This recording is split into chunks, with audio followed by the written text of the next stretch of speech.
మహేంద్ర పర్వతం మీద హనుమంతుడు నిలబడి ఉన్నాడు. ఎదురుగా 100 యోజనాల అపారమైన సముద్రం. జాంబవంతుడు హనుమంతుడికి తన జన్మ రహస్యాన్ని, తన అపరిమితమైన శక్తిని గుర్తు చేస్తాడు. హనుమా, నువ్వు వాయుపుత్రుడివి.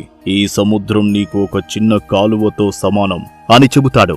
జాంబవంతుడి మాటలతో హనుమంతుడికి తన శక్తి తిరిగి వస్తుంది. ఒక్కసారిగా తన శరీరాన్ని పర్వతమంత ఎత్తుకు పెంచుతాడు.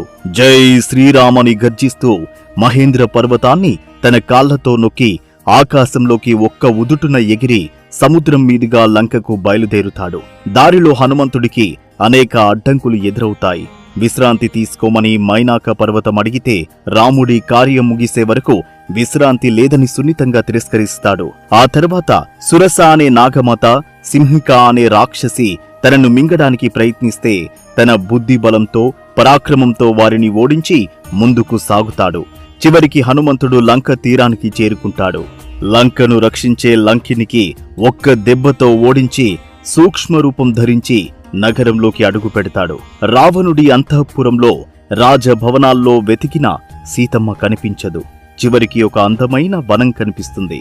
అదే అశోకవనం. అశోకవనంలో ఒక చెట్టు కింద రాక్షస స్త్రీల మధ్య దీనంగా కూర్చున్న ఒక స్త్రీని హనుమంతుడు చూస్తాడు. ఆమె సీతమ్మే అని ఎలా గుర్తుపడతాడు? రావణుడు అక్కడికి వచ్చి సీతను ఎలా భయపెడతాడు? అది రేపటి ఎపిసోడ్ 22లో చూద్దాం.